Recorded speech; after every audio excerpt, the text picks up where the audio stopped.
Hola, esta es la segunda parte del video anterior que se llama ¿Quién es el Mesías según el Antiguo Testamento? Donde expliqué las 7 profecías, las características del Mesías según estas 7 profecías del Mesías, donde se menciona específicamente la palabra Mesías, connotando la idea de un Mesías futuro que tenía que venir. ¿Ya? Mencioné las características de cada una del Mesías según cada una de estas profecías y luego demostré que hay una gran relación entre ellas, cómo estos textos eh, se complementan entre ellos, aportando características del Mesías el uno al otro, sin contradecirse. Y hice un énfasis al final del video diciendo que eso es lo maravilloso, es lo increíble, lo sobrehumano, que estos textos siendo escritos en distintos momentos de la historia por distintas personas e incluso muchas veces en distintos lugares geográficos, eh, no se contradicen entre sí, sino que se complementan y nos dan un cuadro, al sumar los textos, nos dan un cuadro más completo de quién es el Mesías. Pero aún así es un cuadro básico y pequeño, porque al entender estos cuadros, entonces, este cuadro de características de quién es el Mesías, vamos a ser capaces de reconocer cuando el resto de las escrituras del Antiguo Testamento hablaba del Mesías, sin mencionar la palabra Mesías. Ya por eso es importante este texto y yo he dicho en otros videos que es como una columna vertebral del concepto del Mesías en el Antiguo Testamento, para poder reconocer después cuando el resto del Antiguo Testamento habla del Mesías sin mencionar la palabra Mesías. ¿Ya? Y si nosotros pensamos en el desarrollo, por ejemplo, de las religiones en el mundo, normalmente cuando una persona que comienza una religión o un grupo que comienza una religión expone una idea, normalmente ellos tienden a contradecirse con el tiempo. Si esa persona muere, luego viene una segunda generación que toma la religión que se formó, el grupo o la denominación, como quiera llamarse, y cambia los conceptos del anterior y empieza a contradecir algunas cosas que el fundador dijo. Por ejemplo, esto pasa, se ve muy claro en la historia de los testigos de Jehová, se ve muy claro en la historia también de los mormones, se ve claro también en el mismo desarrollo del Islam a lo largo del tiempo, como Mahoma, Muhammad fue cambiando algunos conceptos que al comienzo del Corán se encuentran y luego al final del Corán no son exactamente iguales o a medida que va pasando el tiempo no son exactamente iguales. ¿Ya? Entonces, sin embargo, en estos textos de las escrituras de la Biblia, del Antiguo Testamento, o Tanaj también que se le llama, eh, en estos textos no es así. El concepto del Mesías, a pesar de que pasa mucho tiempo entre un texto y otro, y son personas diferentes las que hablan de esto, en un contexto donde no había ni computadores, ni celulares, ni inteligencia artificial, ni internet, ni había ni siquiera imprenta, donde muy poca gente también sabía leer y escribir. Eh, en situaciones muy precarias se da esto que aún en la actualidad, en situaciones mucho más favorables, no se ha dado en otros grupos religiosos. ¿Se fijan? Entonces eso es lo impresionante. Por eso yo decía en los videos anteriores y en la base del nombre del canal y de lo que yo estoy hablando, que esto demuestra que Dios sí existe, que estos textos provienen de Dios, que hay un poder sobrehumano en ellos y por lo tanto nosotros tenemos la responsabilidad de actuar ante esto al entender cuál es la naturaleza de ese Dios que se está revelando, que sí existe y cuál es la naturaleza de este Mesías. ¿Ya?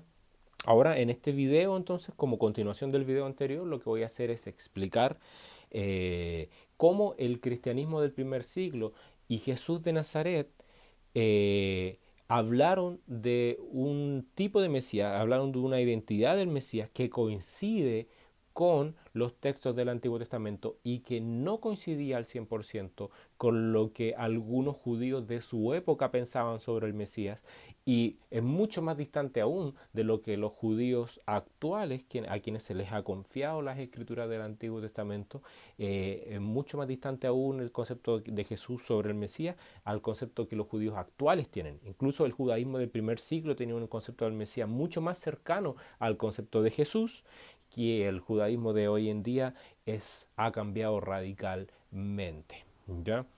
Pero no voy a hablar sobre el judaísmo en específico, sino sobre las escrituras del Antiguo Testamento y cómo el concepto de Jesús y de los cristianos del primer siglo, reflejado en el Nuevo Testamento, coincide con las características del Mesías dadas en el Antiguo Testamento. Entonces, voy a tomar las características que ya mencioné en el video anterior y voy a ir explicando cómo se relacionan con Jesús de Nazaret y con el cristianismo del primer siglo. Por ejemplo, hay muchos textos como 1 Samuel 2.10, Salmo 2, Salmo 45, Salmo 89, Daniel 9, que coinciden en la idea de que el Mesías es un rey, un gobernante, un príncipe. Eso era algo ya entendido en el judaísmo del primer siglo cuando viene Jesús de Nazaret.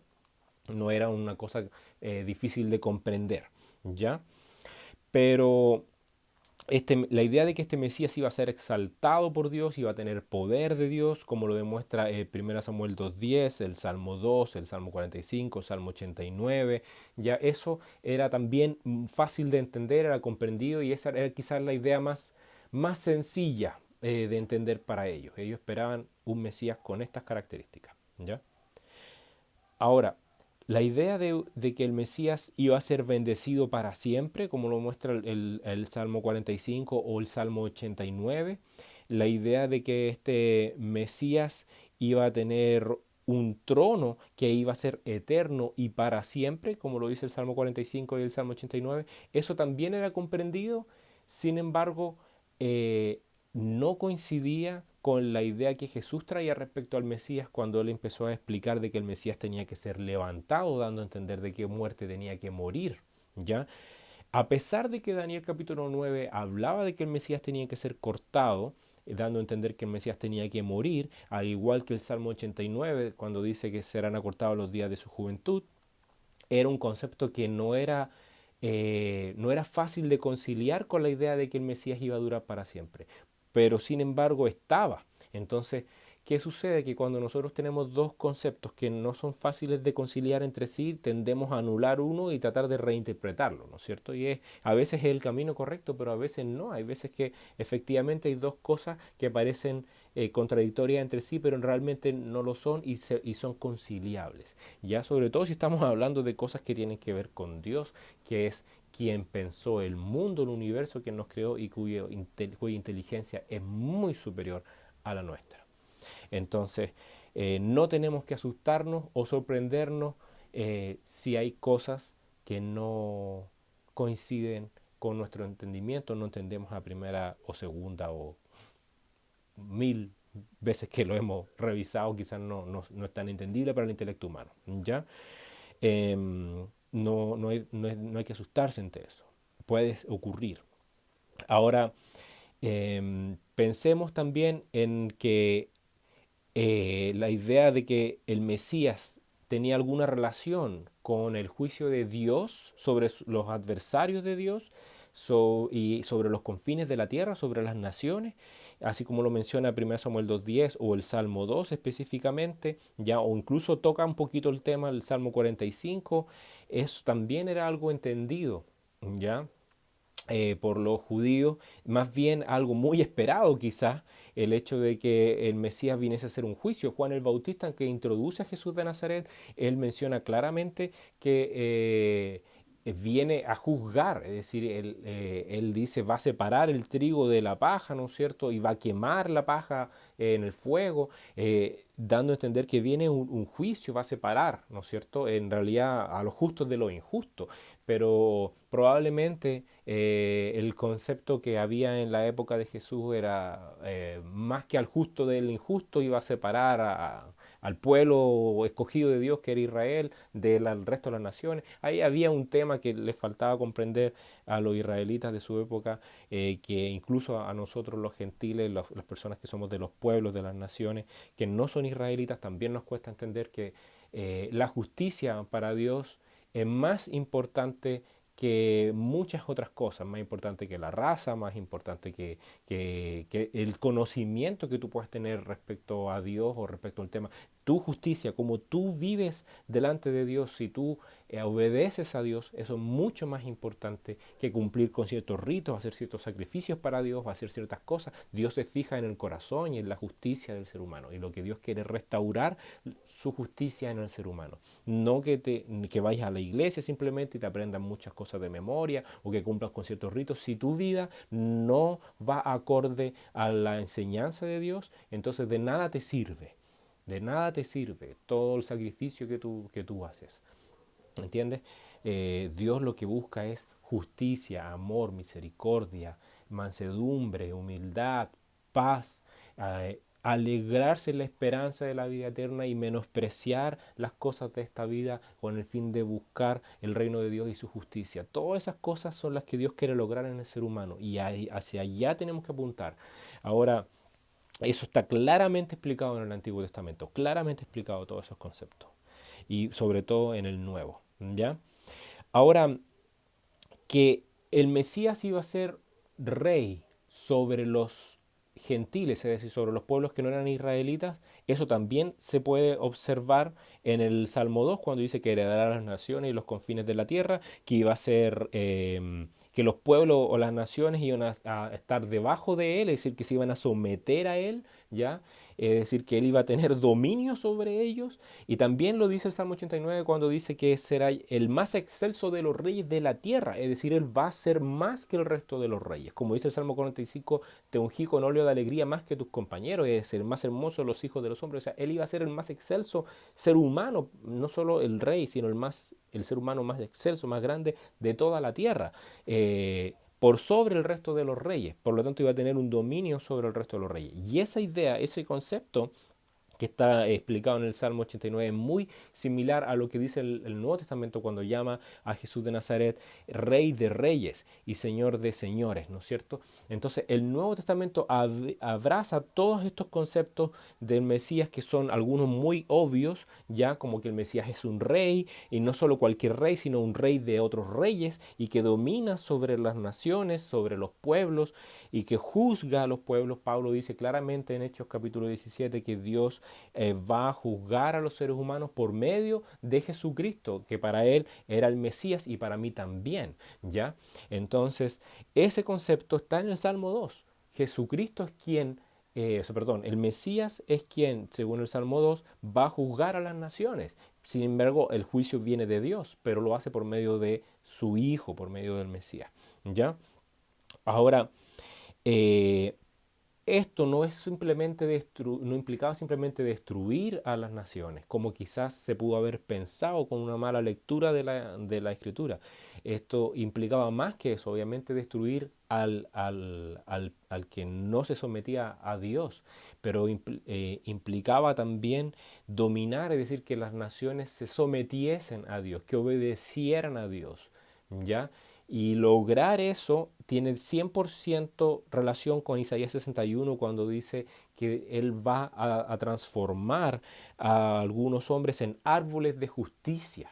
Árboles de justicia. Eso quiere decir que el hombre llegue a ser justo, ya que dé un fruto justo, o sea, que sus obras, su fruto sea justo. Y esto lo habló Jesús mucho en el Nuevo Testamento. Si tú lees los Evangelios, está muy claramente explicado que la palabra de Dios es una semilla que se siembra en el corazón del hombre para que el hombre se transforme en un árbol de justicia y dé fruto de justicia y fruto abundante de justicia, que es lo mismo que hablaba Juan el Bautista también respecto a los árboles, cuando decía, comparaba a los hombres como árboles y decía, den frutos dignos de arrepentimiento. ¿Te fijas? Entonces, este concepto lo trae Juan el Bautista y no lo inventó él, viene del Antiguo Testamento. Lo menciona Jesús muchas veces y no lo inventó él, viene del Antiguo Testamento. Pero claramente Daniel capítulo 9 nos da una idea más amplia de cómo esto puede ser. Porque cuando habla del Mesías y de la muerte del Mesías, Daniel capítulo 9 menciona la muerte y la existencia del Mesías en el contexto de una profecía mayor que tiene que ver con expiar la iniquidad y contraer la justicia perdurable. Entonces, esto de la expiación de la iniquidad es un tema largo y complejo, Pero esto es a lo que el Nuevo Testamento le da mucho énfasis. Si bien aquí se puede ver solamente expresado de estas 7 profecías, en Daniel capítulo 9, esto sí se encuentra en otros textos y si Dios me lo permite, si a Dios le place, voy a hacer en algún momento un video de Isaías 53 para demostrar que será otro texto que en el Antiguo Testamento hablaba de la expiación de la iniquidad. Lo vamos a comparar, si es posible, con Levítico 16 para demostrar que Isaías 53 es un paralelo a Levítico 16 que habla del día de la expiación también, y que no solo eso, hay textos en Deuteronomio, hay textos en Salmos que también hablaban de la expiación, de una expiación que tenía que hacer Dios fuera de las expiaciones que se hacían normalmente sobre su pueblo con animales cada año o a través de los sacrificios y ofrendas, sino que Dios había profetizado que Él iba a hacer una expiación en general para, como dice Daniel, terminar con el pecado y poner fin o sea, terminar con la predicación, poner fin al pecado. No era una expiación como las que se hacían en Levítico 16, que se hacen todos los años, porque si se hacen todos los años y se tienen que repetir es porque no se pone fin al pecado. Se cubre parcialmente, porque eso significa cubrir. Eso significa expiar, cubrir, ¿ya? Es parcial. Pero al decir Daniel 9 que va a venir una expiación y que se va a terminar con el pecado y que se va a poner fin al pecado, claramente está dando a entender que esta expiación es diferente a las expiaciones que se hacen según la ley de Moisés en la Torá, que son expiaciones que se repiten vez tras vez tras vez, porque esta vez se va a poner fin al pecado. Y no solo eso, sino que lo enfatiza cuando dice que en esa profecía de Daniel 9, que se va a traer sobre el pueblo de Dios y sobre la ciudad de Sion, la santa ciudad, se va a traer la justicia perdurable. Es decir, no una justicia que yo soy expiado, soy justo y luego vuelvo a pecar y necesito otra expiación más porque esa justicia ya no es perdurable. Si bien cuando mis pecados son cubiertos y son perdonados y yo soy reconciliado con Dios, son limpiados mis pecados. Por lo tanto, se podría decir técnicamente que soy justo en ese momento. Sin embargo, esa justicia no es perdurable porque yo necesito otra expiación según la ley de Moisés. Todos los años por el pueblo completo y a través de ofrendas y sacrificios y holocaustos según el resto de la ley, constantemente. Por lo tanto, no es una justicia perdurable la que traían esas expiaciones con animales. Pero al decir Daniel que va a venir una expiación de la iniquidad, que va a terminar con el pecado, que va a poner fin al pecado y que va a traer una justicia que es perdurable, eso claramente da a entender entonces que está hablando de una expiación mayor a la de Levítico 16, por ejemplo, y la de los sacrificios según la ley de Moisés. Y Isaías 53 tiene un paralelo con Levítico 16, dando a entender el mismo concepto, que en algún momento un ser, un ser que es identificado humanamente, va a morir en expiación por los pecados del pueblo. Entonces, este concepto se encontraba en el Antiguo Testamento y tú podías llegar a unir, leyendo las Escrituras, Levítico 16 con Isaías 53 al ver los paralelismos, Isaías 53 con Daniel 9.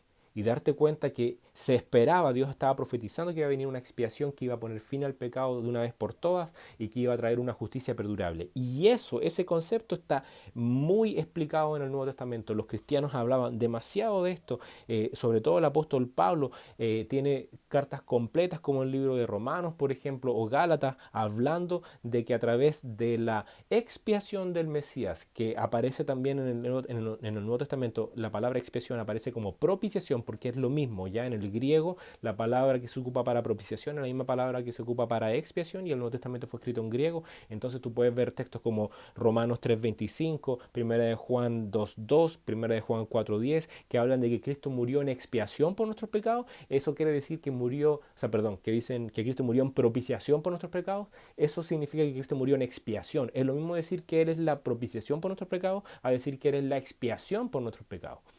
Eso quiere decir que Él cubre nuestros pecados. A través de Él somos reconciliados por Dios. Nuestros pecados son perdonados porque Dios es propicio a nuestras faltas. Según lo que decía Jeremías, capítulo 31, cuando hablaba del nuevo pacto. Seré propicio a sus iniquidades, decía. O sea, perdonaré sus iniquidades. ¿Ok? Entonces, tienes que darte cuenta entonces que los escritores del Nuevo Testamento, los cristianos, entendían que el Mesías tenía que morir. tenía que morir y dentro de su juventud, como dice, fueron acortados los días de su juventud, dice el Salmo 89. Tenía que morir y eso los cristianos lo abrazaron como una verdad y no trataron de reinterpretarlo. O no trataron de reinterpretar la profecía del Salmo 89 pensando que eso era para David solamente, o tampoco trataron de reinterpretar Daniel 9 pensando que eso se refería a otro Mesías, no al Mesías futuro que ellos estaban esperando en el fondo, a el Mesías, sino a otro. No, ellos entendieron que eso se refería a el Mesías que tenía que venir, ya que había un tiempo fijado para la venida del Mesías, como dice Daniel capítulo 9, y que coincide, y esto para mí es una de las cosas más maravillosas que a mí realmente me hizo, no sé si lloré en el momento, pero lloré después cuando entendí esta verdad. En el libro de Daniel capítulo 9, Dios puso una fecha para la venida del Mesías, y específicamente para la muerte de la venida del Mesías. Él puso para la muerte del Mesías, Él puso una fecha, ahí dice claramente, y nosotros podemos hoy en día, sobre todo con la ayuda de la inteligencia artificial y de Internet y una serie de acceso a la información que tenemos, podemos entender y calcular cuándo fue la fecha, según Daniel capítulo 9, en la que tenía que morir el Mesías, y eso coincide exactamente con la fecha histórica en la que se sabe que murió Jesús de Nazaret. Exactamente. Y los cristianos pensaban que Jesús de Nazaret había muerto siendo el Mesías y que su muerte traía la expiación de la maldad, que iba a poner fin al pecado, según lo que dice, por ejemplo, Primera de Pedro capítulo 4, según lo que dice el libro de Hebreos, que él quitaba el pecado, la muerte del Mesías. Y también ellos pensaban que esto traía una justificación al ser humano. O sea, la justicia al ser humano. Es lo que dice Romanos capítulo 3, sobre todo, que se ha manifestado la justicia de Dios ahora, dice, y que el hombre es justificado. Y ellos son enfáticos en decir que la justificación era por la fe en el Mesías. ¿Y dónde encontramos ese concepto de la fe? En el Salmo capítulo 2, cuando dice que al Hijo hay que honrarlo, y dice, bienaventurados todos los que en Él confían. Es decir, todos los que tienen fe en Él. Y esto no se encuentra solo aquí, también se encuentra en Isaías y en otros textos que demuestran que era importante tener fe en el Mesías, ya creer, oír al Mesías. Es lo que dijo también Moisés en la ley de Moisés cuando habló de uno que iba a venir también en lugar de él. Ya es lo mismo, había que creer, oír a esta persona. No era simplemente, por eso yo digo, si entendemos la naturaleza del Mesías y la naturaleza del Dios que se nos ha revelado a través de estos textos en la Biblia, no podemos seguir nuestra vida así como así y pasar de esto. No, no podemos, porque esto implica un cambio en nuestra vida. Esto implica que el Dios del que estamos hablando no es simplemente un Dios que se coloca por ahí en una parte de la casa como una figura. No es ese Dios el que reveló estas cosas. El Dios de la Biblia es otro Dios. Es un Dios que creó el mundo, los cielos, la tierra, el universo, nos creó a nosotros, que nos dio vida, que nos da todas las cosas, que nos ha dado momentos de alegría, que nos ha hecho gozar del alimento, del amor. Es un Dios que ha creado todas las cosas buenas y que ha permitido todas las cosas malas con el fin también de que el hombre le busque. Todo lo bueno y lo malo ocurre en tu vida con un solo propósito, que tú busques a Dios. Es lo que decía Hechos capítulo 17. Él nos ha puesto todos los límites de donde tenemos que vivir, todas las cosas para que busquemos a Dios. Y aunque sea palpando, porque somos como ciegos, a Dios no lo podemos ver, pero y somos ciegos ante la justicia de Dios porque somos pecadores, pero aunque sea palpando lo podamos encontrar, dice, porque no está lejos de cada uno de nosotros. Ese es ese Dios, y Dios va a juzgar al mundo. Y Dios quiere que el mundo se le someta, las naciones, los pueblos, como dice el Salmo 45, como dice el Salmo 2, que se le sometan, que lo obedezcan. Él quiere dominar sobre nosotros para bien, porque cuando el hombre domina sobre sí mismo, para sí mismo, tú puedes ver el resultado, no necesito decírtelo. O sea, mira la historia del mundo. Incluso en nuestras propias vidas no somos capaces de dominar muchas cosas y de hacer las cosas bien. Somos, no solamente somos débiles y falibles, somos pecadores. En nuestro interior hay maldad, en tu pensamiento, en tu interior, en tu mente. Hay pensamientos que tú no te atreverías a decirle a nadie que has pensado, porque te dan vergüenza, porque sabes en tu conciencia que son malos. Porque Dios nos ha dado la conciencia para entender lo bueno de lo malo, a pesar de que muchas veces nuestra conciencia está insensible a la verdad de Dios. Sin embargo, nos queda un resto que muchas veces nos da testimonio a favor o en contra de que estamos haciendo lo bueno o lo malo. ¿Entiendes? Son formas que Dios ocupa para hablar al hombre. Tu conciencia, la creación que da testimonio de que hay algo más allá de nosotros. Todos lo sabemos. Y que ese algo tiene una inteligencia, porque la creación tiene un diseño inteligente. Hay una mente de pensadora. No, tú sabes que si tú tomas 10 millones de palabras y te colocas arriba de un edificio de 30 pisos y las tiras todas para abajo, es imposible que se genere un libro con introducción, cuerpo y conclusión, ordenado, perfecto, o no vamos a decir perfecto, pero ordenado, coherente. Es imposible, es imposible.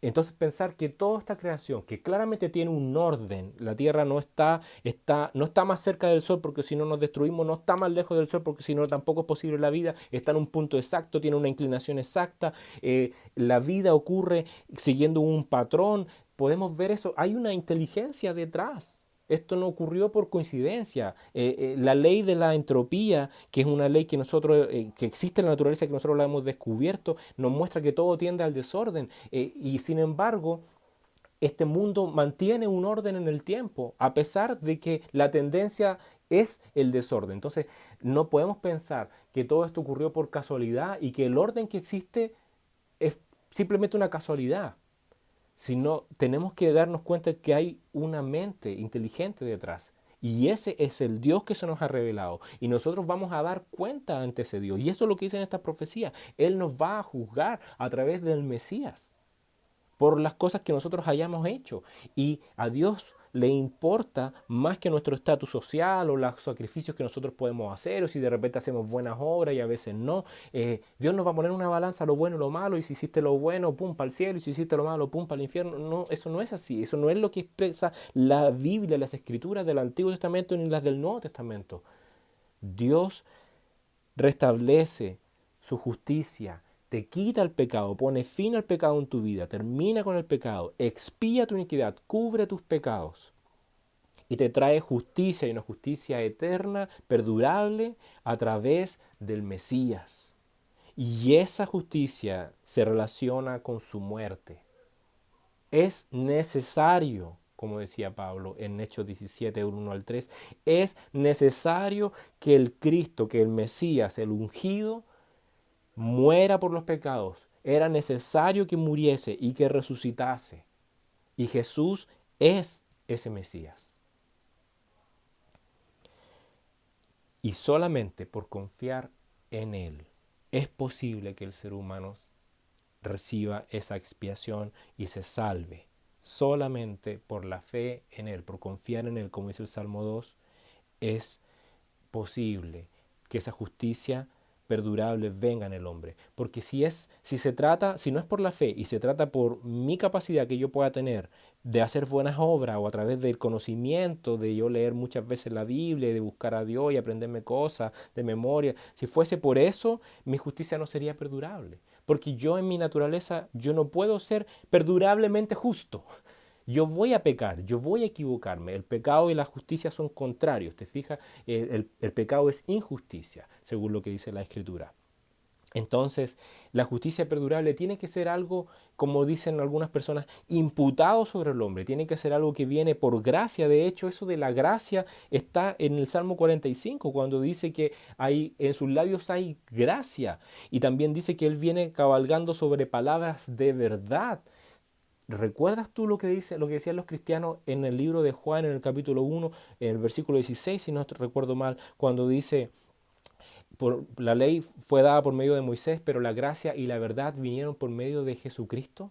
La gracia y la verdad es lo mismo que está diciendo el Salmo 45. En sus labios hay gracia y viene con palabras de verdad. La gracia y la verdad venían por medio del Mesías, según el Salmo 45, y los cristianos creían en eso. Ellos creían en todas estas cosas, creían que el Mesías era un rey, creían que Dios lo iba a exaltar, pero que antes de ser exaltado tenía que ser desechado, menospreciado, deshonrado, como dice el Salmo 89, que los pueblos y los reyes se iban a juntar en una contra él, se iban a unir y unir contra él, como pasó con Jesús de Nazaret, cuando Pilato, Herodes y los gobernantes de los judíos se unieron en uno en contra de Jesús de Nazaret para crucificarlo con muerte de cruz, muerte que era según los romanos, según la ley romana. Tal cual como decían la escritura sobre el Salmo 2, cosa que no entendían los judíos necesariamente, no todos los judíos de su época, ¿ya? Que de alguna forma esto estaba, no había comprensión al respecto, y una vez que se cumplen estas cosas, Jesús resucita y les muestra. Ahora eso les muestra que esto tenía que ser así. Pero respecto a la resurrección, en estos textos que hemos visto acá, eso no está. Ya no está explicada claramente la resurrección, pero tú puedes notar que probablemente eso tenía que pasar con el Mesías en estas 7 profecías, al darte cuenta que Daniel 9 hablaba de que el Mesías tenía que morir, pero sí, y que Salmo 89 que los días de su juventud iban a ser acortados, pero el mismo Salmo 89 dice en una parte, también dice, librarás al hombre del poder del Seol, librarás su alma, su vida del poder del Seol. ¿Qué hombre eh, no morirá y vivirá eternamente? Voy a leerlo con exactitud para poder no citarlo mal, porque soy ser humano, soy falible y no siempre cito las cosas bien.